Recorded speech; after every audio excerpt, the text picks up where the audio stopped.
on this episode of the Sorority Chat podcast. Yeah, I get a lot of people who are like, wait, what am I going to be asked in this round? What am I going to say? And I'm like, take a breath and just listen. And, we do work on conversation prep and that kind of stuff and communicating. But really, that's where you connect, is when you listen and find commonalities.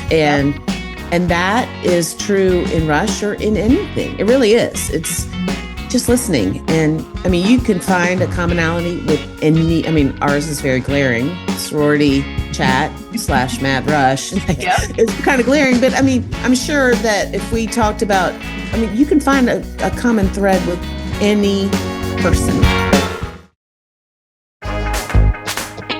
Hey y'all, and welcome to Sorority Chat. I'm Liz Toombs, a designer and sorority alum who's obsessed with all things Greek life. My mission? To bring you real conversations, smart insights, and fun stories that help make sorority living even better. So grab your favorite beverage, get comfy, and let's chat. Hi friends, welcome back to Sorority Chat.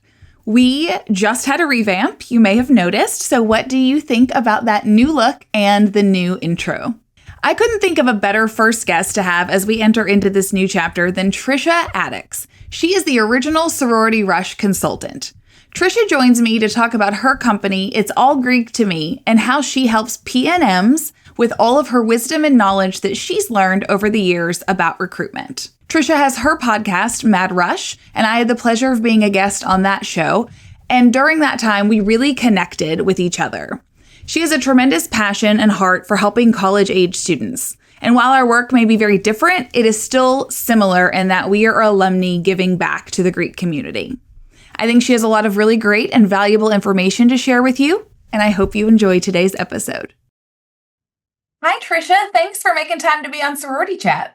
I am so glad to be here. Thank you for having me. I think your podcast is great, and I'm so honored to be here. Oh, you're very kind. And I feel the same about you. Like I was saying before we started recording, it's like talking to a longtime friend because so much of our professional life overlaps and kind of the whys behind the whats of what we do really align. And so I always enjoy getting to talk with you. Awesome. I just want to start with tell everybody exactly what a Rush counselor or Rush recruitment consultant does. So I started this space in 2017. There were some people who did what I do. There were people like in Texas who would help people with Rush packets, which are not a thing anymore if you're listening to this. And I had helped friends' daughters for years go through Rush just because I knew a lot about the system. In 2017, I was talking to a friend of mine or some friends where I was out with girls, and they were like, or Carolyn was like, you should do this as a business. And it was like a light bulb moment. I was like, I can really help people navigate this. Really, it's a mysterious, kind of secretive and tough process for a lot of people. And if I, do the research and if I do this in a methodical way, I can really help some people. So that's what I do. That's what we do. It's All Greek to Me, like I said, was the space creator. Mm-hmm. And we help people prepare to go through Sorority Rush. And that's changed a lot since we started our business, since I started this business. There's a lot more of the mental preparation now and the connections that it used to be. It used to be a little bit more about getting your materials together and getting your recs and that kind of stuff. And it's evolved just like everything else. It's kind of on steroids now. Mm-hmm.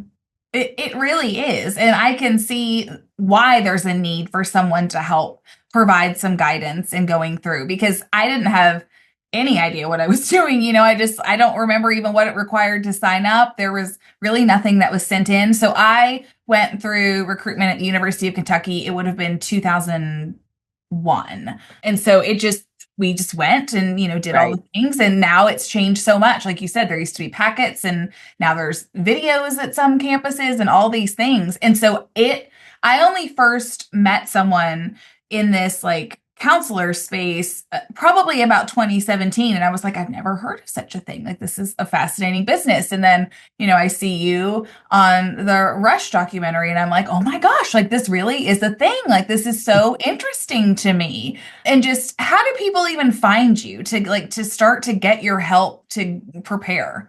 So a lot of it's word of mouth. When I started, it was primarily kind of a Southern thing. Yeah. Like the grandmothers or the mothers were like, I want my daughter to be in XYZ sorority. And I don't ever take a client who only wants to be in a certain sorority because that's just not the landscape anymore. That's not what it looks like.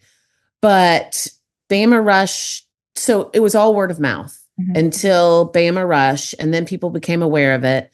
And then I was on the cover of the Wall Street Journal, and I know you were also featured in the Wall Street Journal, and that was a tipping point. So then what's happened is there's such a migration now of people from California and Midwest and the North that are coming South, and they're used to outsourcing things. So they, like New Yorkers, I say all the time, they were getting their groceries delivered way before, shipped or Instacart was a thing.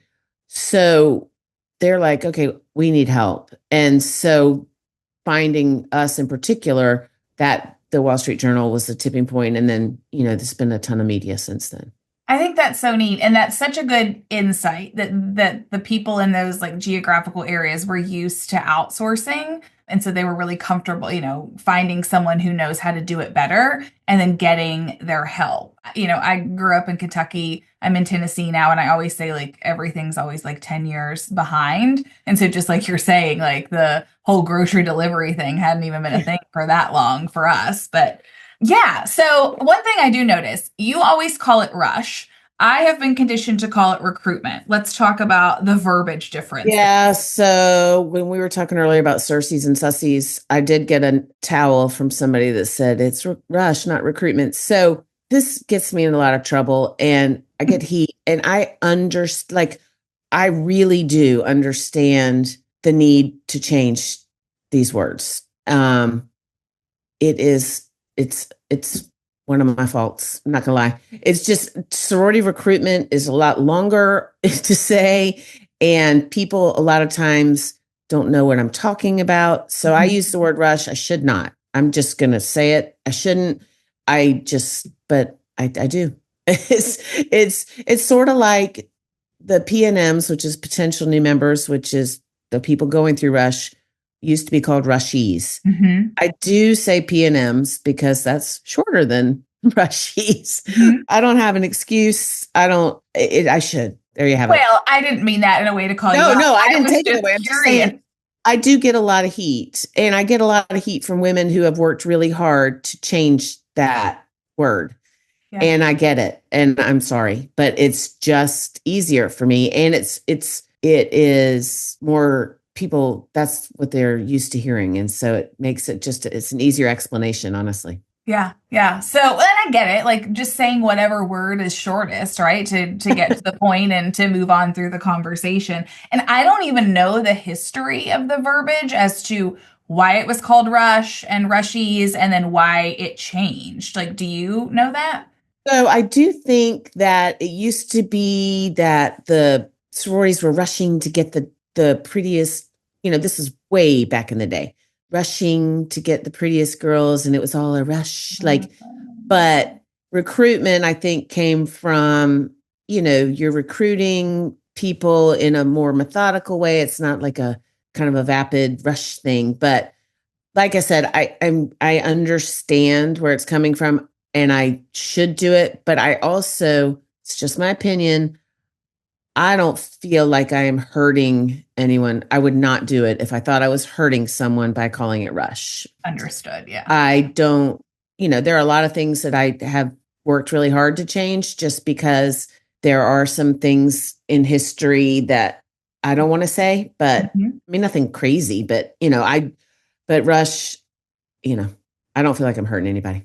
No, I hear you. And I do think it's a term that's hanging on tighter in the South more than anywhere else. And I think it's just because, like you said, history, it's just what they've known. And there's a lot of historical background there. Right. And now I feel like there's so many other types of recruitment, right? There's like COB, continuous open bidding, some may do fall recruitment, some may do spring recruitment. So talk about that. Like when you're working with clients, do you work with them at all of those phases, or is Oh, it yeah, really for like sure. what does that look like? So we work with every school in the United States. And I mean, that's little.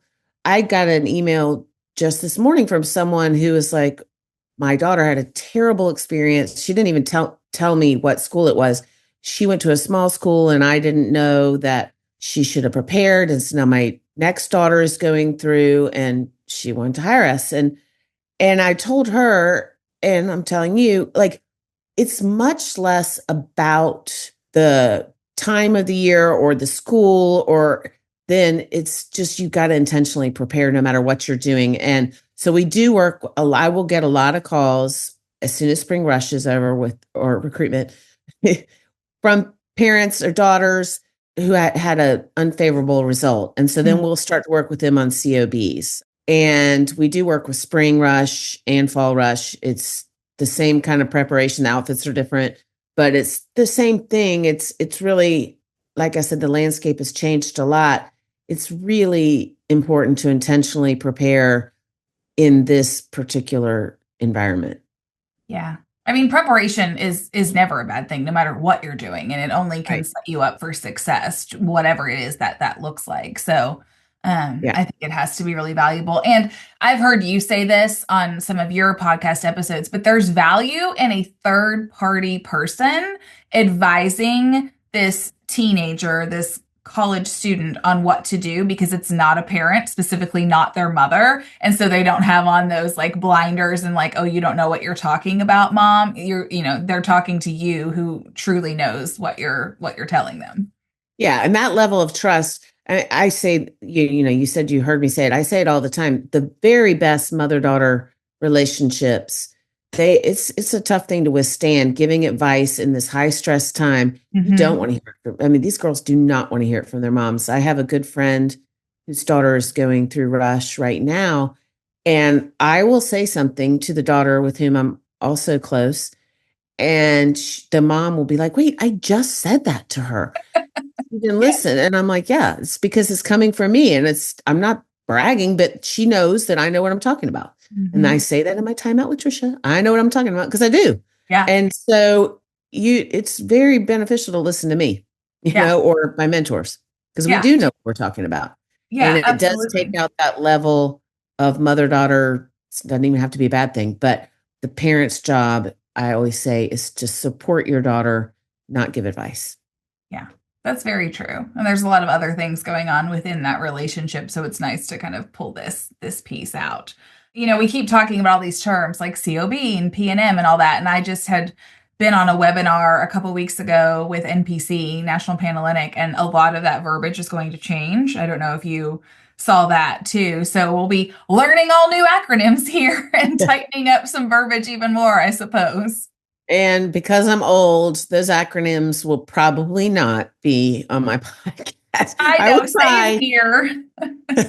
I'm old. Like it's we'll try, but it's like keeping up with all the lingo on social. I'm like, I don't know what that word means. I remember meeting a guy, I won't say the school or the fraternity, but this kid, and I was like, oh, you're a pledge. And he was like, no, ma'am, I'm a candidate. And I was like, okay. Like, I had no idea that word had changed. This was a long time ago. Yeah, but I know that word had changed. And again, I fully trying to keep up with the times, and I respect the need for all this stuff, but I also know my limitations. Yeah, totally. I get it. So when you're working with your clients, do you do stuff in person with them, or is it all remote or a mix depending on where they're located? Sure. Yeah. We have clients from all over, and we work with, sometimes they'll fly in to meet with us. If the mentor is near them, they'll, if they're in Atlanta or, Nashville or wherever, New York, we have mentors in all those places, and it's really up to the client. PNMs are much more comfortable with Zoom than, because of COVID. So we do a lot on that, but it's really up to the client. We'll do whatever they want. It's Okay. the key with our business is we don't have tiers like TIERS, not Uh-huh. EARS. It's a relationship. And so we don't say you have a certain number of sessions. It's all about what the client needs. Some people want to meet in person. It's unlimited. So it's all whatever the client needs and wants. And we identify that with them, and what in person, virtual, on the phone, text, you name it. Yeah. Yeah. No I limit. think that's so great to just accommodate them and kind of meet them where they are with what, like you Right. said, what their needs are. Yeah. How many mentors do you have on your team now? I knew you were going to ask that question. I believe it's 12. Okay. I mean, that's pretty impressive. Well, thank you. It's not like I can't count to 12, but sometimes I get confused, which is because I am so old. I'm going to say that again. Like my technology thing, like we just have a group text. And then every time I email all of them, I go through like, so I believe it's 12. Let's go with 12. Okay. All right. That works. I think you're selling Like that short is so too. bad. You don't know how many. I'm in the process of hiring some. So that's also Okay. So that's really affecting cool. my answer. It's not a test. No. Now you'll go back and you'll count. And you'll be like, oh, I forgot somebody, or oh, that's off. But Right. 12 will be the official. We'll run with that one for sure. That's funny. Okay, so we were talking a little bit at the beginning of the episode. You mentioned, I never say it right. Is it a Circe? Well, it depends on where you're from. Okay, so I want to talk about this because you always open up these gifts like on your Instagram story and you talk about, is it a happy? Is it a Circe? So like, tell me about like the origin of this, and let's talk about, again, the verbiage. We're really into verbiage today. Yeah, seriously. So I grew up in Charlotte, North Carolina, and my parents were my mom was in a sorority, my dad was in a fraternity, but at Emory University, whatever, very different. We didn't have a word for little gifts. We didn't do little gifts. It was just not a thing. We weren't real social, or my parents weren't real like in that, whatever. Anyway, my friend Wynn, when I came to college, she would always give me little gifts. Wynn Davis, if you're out there, thank you. And she called it a Circe. And so I always called it a Circe. And then I would get little gifts from people, and then they would call it a happy. Mm-hmm. Oh, this is just a little happy.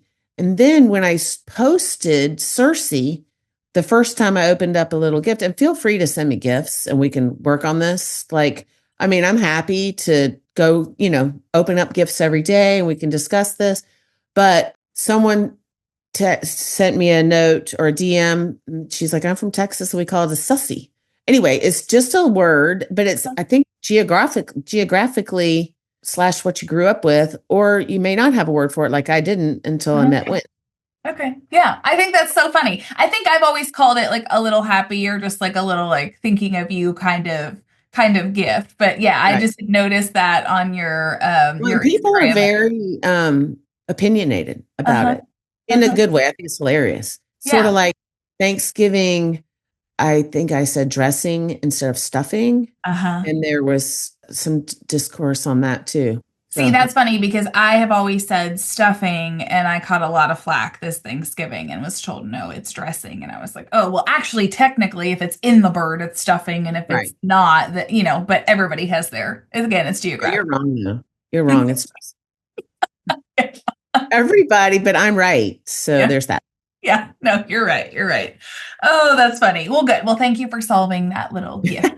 I don't think I solved it. I just said that there are all different kinds of words, but yeah. Here, I think it's interesting. Yeah. And I just like a sussy and Circe. I'm like, oh, what does that word even mean? Like, where did that even come from? So what are your top 1 or 2 tips for a PNM going through recruitment or preparing for recruitment? Number 1, connections. Try to make connections before you go. And we help our clients with this. Tons of ways to do it through social media, I had a guy on my podcast who has a company called Toured It, Toured. Oh, I listened, and I've already been like talking to people about it because I think it's brilliant. brilliant. Mhm. So you can do a custom Greek life tour. You don't have to be one of our clients. You should be, but you don't have to. And that gets you at least somebody knows your name. Mhm. So any kind of way that you can connect and clean up your social media.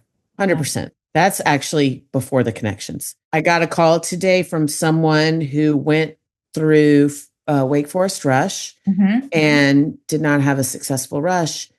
And it wasn't our client. I didn't know them until, well, I still don't know, and I said, okay, what's your social media? And I literally was like, okay, yeah, no, I know exactly why you didn't have a successful rush. It was glaring to me. And Mhm. so I just, yeah, there's a strategy to social media, and it's really important because that's the way people get to know you. And I got a comment, I think a couple weeks ago, where someone was like, what if you don't have social media? If you don't want social media, well, then you have to work really hard on connections in other ways, because that is how this generation, how they're going to get to know you. And you have complete control over what they see, which is Yeah. great. Yeah, no, that's true. I hadn't thought about somebody not having it. That's so Yeah. rare in this day and age. I have a love-hate relationship with social some Yeah, I days. think we all do. I mean, it's a necessary evil. It's also interesting to me. I met someone soon after I was, I don't know, I think I was on Inside Edition, and I met someone. They're like, wait, why don't you have more followers? And I'm like, and at the time I had a lot less than I do now. I don't have a ton, but I was like, it's because people, it's kind of a private thing. They don't want to be seen following a rush consultant. Like, they need help, but that's not what it is. Yeah. That has changed because now, not just clients follow me, but that's a kind of a thing too. Like, the social media love hate is Yeah. affects me as well. Yeah, I hadn't really thought about that side of it because I think like, oh, you put out fun info and useful info, so it would be worth following. But I can see how it was like, oh, I don't want to look like I need, a Right. consultant. So, oh, Well, yeah, interesting. thank you for that. And the podcast does help with that. Yeah, And it's also, there's, everybody needs help sometimes. It's just a fact. exactly. Yeah, It's a I mean, fact. And if you can't admit that you need help, then we have got bigger problems, honestly. very, very true. Very true. I really appreciate the comment about connections. I built my business strictly through word of mouth and through So did networking. I. I know you talked about, yes, you built yours through word of mouth, and it's the same. It applies so much at this level too. And when I have students come through and work with us at PDR, that's what I tell them. It's like, build a LinkedIn profile. Everybody that I introduce you to, get on there and connect with them, because then when you're job hunting, you just never know what those connections could bring or what they might see from you and all of that. There's just so much value to getting to know people. And I think we're a little bit in a world that like we still like to kind of stay in our cocoon and after the last few years, and we need to like get out there more and really connect with people. And there's so much that you don't know about someone until you start talking to them, and then you can find those points of commonality and really start to build a relationship. So Yeah. There's definitely an art to that. And it's, in Rush or beyond, I had someone on my podcast who was like, listen. And that, I get a lot of people who are like, wait, what am I going to be asked in this round? What am I going to say? And I'm like, take a breath and just listen. And, we do work on conversation prep and that kind of stuff, and communicating. But really, that's where you connect, is when you listen and find commonalities. yep. And that is true in Rush or in anything. It really is. It's Mhm. just listening. And I mean, you can find a commonality with I mean, ours is very glaring: Sorority Chat / Mad Rush. Like, Yep. it's kind of glaring, but I mean, I'm sure that if we talked about, I mean, you can find a common thread with any person. Absolutely. Yeah. And then just like you're saying, that's a transferable skill. So it's going to get them through recruitment, but then there's a lot more that they can do with that, with like building the skill and getting to practice it. So I think it's invaluable to teach students to connect. And then I'm curious, when you say clean up your social, what does that mean? Like, don't be scantily clad in photos, don't. The number of photos of you by yourself should not exceed the number of photos of you with your friends and your family. Because And it looks like you're obsessed with yourself, or it looks like you don't have. and also you want to look like a girl's girl. Okay. And same thing with a boyfriend. If you have a boyfriend, the number of pictures with just him should not exceed the number of pictures of you with your friends and family. Okay. You just don't want to look self-obsessed, and you want to be approachable and like be someone who's fun to hang out with. And it's not all about being fun to hang out with, but nobody wants to, like, we were talking about, you and I were talking about Real Housewives of Beverly Hills, and like Dorit taking pictures of herself for so much long before she, everybody's waiting on her. I mean, that's an extreme example, but don't make it about you. It's, I mean, your social media is your introduction to these people, but show them that you like to be with other people and that you are going to be a good friend. Yeah. Okay. I like that. I like that clarification because I don't know that that's necessarily where my brain went initially. So thanks for sharing those tips. Well, and I mean, obviously the bathing suit pictures with the backside showing, that's just stupid. Don't do that. Agreed. But I mean, I feel like that is, I mean, yeah, if I had a body like these people, I would probably put a bunch of bathing suit pictures, but that was just because I was so excited. But I don't think that, or I know nobody wants to see a picture of you in a bathing suit. Nobody, girls or guys. I mean, maybe guys, but that's not what you're going for. Yeah, I agree with that. So then what would your top one or two tips be for the other side of recruitment, like an active member going through? Do you ever give tips to those folks, like the current members of a chapter? Yeah, I think the main thing is you're in this week, or when you're preparing, like you're in work week, and you get swept up in this mob mentality. I'm not saying everybody does, but it is really hard to stay true to what, and I'm not saying mean girls, but I'm just saying stay true to what you know to be true, which is kindness. Practice kindness and remember what it was like going through. It's a scary, stressful time, and be the person who sticks up for someone when you're in deliberations, and be the person that says, okay, that's not right. Because there are, when you're in a group of a lot of people, girls or guys, but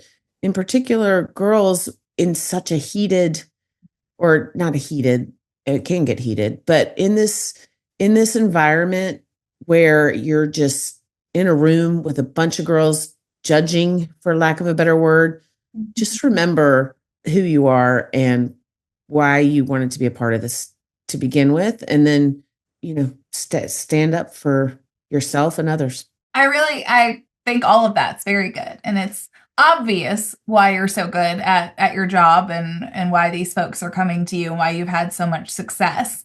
I first heard about you on the Bama Rush documentary, and so did that really propel you forward with your business, or like what kind of effect has that had on you and your business?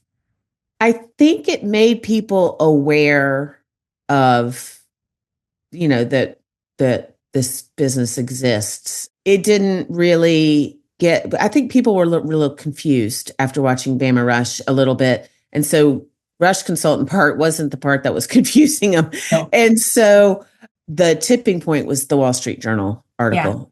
Yeah. And then people were like, whoa, and the article was intended to be like, whoa, people pay a lot of money for this. But I would, again, not saying I'm a therapist, I'm not qualified, la, la, la, la, la, la, la. But the amount of money that parents pay for therapy and, whatever, it's if you break it out, we're unlimited. You break it out, it's not expensive. I mean, if you can afford it. Mm-hmm. And then through my podcast and my soon to be released book and that kind of stuff, it's going to be more accessible to more people. Mm-hmm. Which I think is great. And I mean, that was kind of where I was going to, is like, you have this book on the horizon. You've talked about, you have a movie agent. Are you able to talk about that and like say more? Yeah, about sure. Coming down the pike? Yes. So I have a few projects going on. I have an amazing book agent. I don't even know if I'm allowed to say who she is. But she's great. If you're listening, yay, Jen. And I was approached, I don't know, I guess it's been a year and a half now, about doing a reality television show. And it was from a big company in Hollywood. And I'm not willing to do that because the goal of my clients and the people I work with is to get into a sorority. If you film that, that's going to hurt the goal. I feel like it's exploiting. There may be somebody out here who's doing it, but I did not want to do a Dance Moms and nothing against Dance Moms, but this is just, I recognize the importance of finding your people at this age, and a reality television show would counterbalance that. Like, I don't know if you remember in Bama Rush, they kicked a girl out of Rush because they thought she was filming. So I was like, no. But so on that same Zoom, the head of scripted, which is movies, got on, and they're like, we should do a movie on you, this angle, the Rush consultants. So we've been through a lot of actors, and we are signed with a production company, pretty well known. And again, I don't know if I'm allowed to say, so I'm not going to, but so we're working on, but that's more of a fictionized version,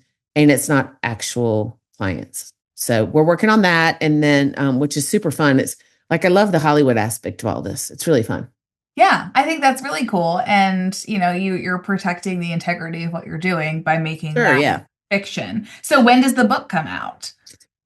Yeah, I don't know. Today's the 13th. They're just going to find out, I think Wednesday, the 15th is when I'll have a little more information on that. But I'm really excited about it. My agent she's doing a great job with publishers, that kind of stuff. So I'm really excited. Well, that's great. Yeah, I love it. I just love seeing the positive light shed on Greek life, and I think you're doing a really great job of that. And kind of what we didn't really get into at the beginning of this episode, we talked about what you do, but I love the why behind what you do because it's very relatable and personal. And you've talked about it on your show, but I would love for you to share with the Sorority Chat listeners why you got into this business. So in 1986, I went from a small high school in Charlotte, North Carolina, and I went to Georgia. And we were among the first students from our high school to go to Georgia because that year it was really hard to get into Carolina for some reason. I don't even know. But I remember like some of my smarty pants friends didn't get in. I was like, what? I mean, I was never going to Carolina. It wasn't happening. So I went to Georgia. I was kind of wild, and I just was thinking it was going to work out, Rush. And I went through Rush, and I was completely blindsided. And so I went from a small high school to a big school, and all of a sudden I didn't have people. And so it was really hard for me. That transition was really hard. And I went back through Rush my sophomore year and got into a sorority. But that feeling of rejection and not belonging really stuck with me. And that's why I helped my friends' daughters, because I did have some information. This was way before my business. And I was like, if you want to be in a sorority, you should be able to be in a sorority. And I mean, just like I say all the time, if you wanted to connect with people by being on the club horse team, if I knew how to coach you with that, I would, but I don't. But so I'm not saying everybody has to be in a sorority, but if you want that, if that's how you want to connect, you should have the tools to do that. That's why I started my business. I wanted to be able to really help people in a methodical, researched way. And there's a lot. And, I get that it costs money. Again, I'm trying to make it more accessible to a lot of people. Yeah. But the amount of research and connections and inside, we really work hard to make sure we know what is going on for real behind the scenes. Yeah, I think that's awesome. I really like that so much. I'm always fascinated in everyone's backstory or like origin story. And so I'm always like, ooh, like that's when I really get hooked on other small business owners, I guess. Well, thank you. Yes, it's been not to say something weird but it is definitely a calling. I connect with this age person, and I see so much anxiety, and people just want to belong, and they just want to be a part of something. And I can help that. I can help you in this way. So, yeah, I love that. I love that so much. I too feel very called or drawn to connect with college age women. I think I realized I was supported and mentored, not maybe formally so much through my college years and like young professional years. And so I like to turn around and to give that back because I see what I could have done better as a student. And like, if I can help them, because everything is so much more competitive now. And Yeah, so for getting sure. out there and getting in the industry. So that's why you and I connect so much, because those whys are so similar. Yes, very much so. Yes. And Well, that is cool. yeah, Trisha, I loved talking to you. Tell everybody how they can find you and connect with you.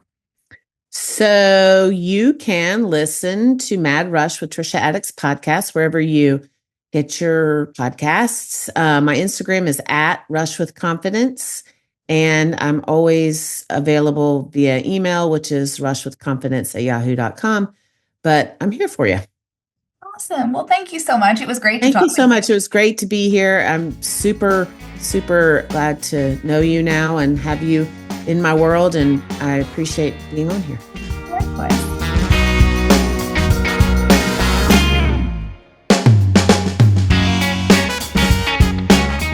Welcome to Liz's House Hot Takes.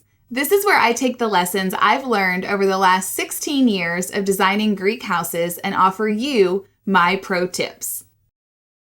Marry function and aesthetic to create the perfect sorority house. Whether you're building a new facility or giving the chapter a facelift, you always want to balance beauty with practicality.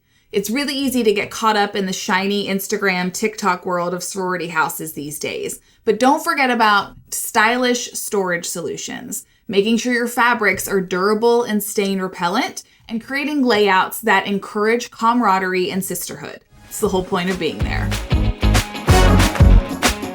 Thanks for listening to another House Hot Take. For more inspiration, check out the PDR Interiors Instagram or TikTok. I'm Liz Toombs, and this is the Sorority Chat podcast. Catch you next time.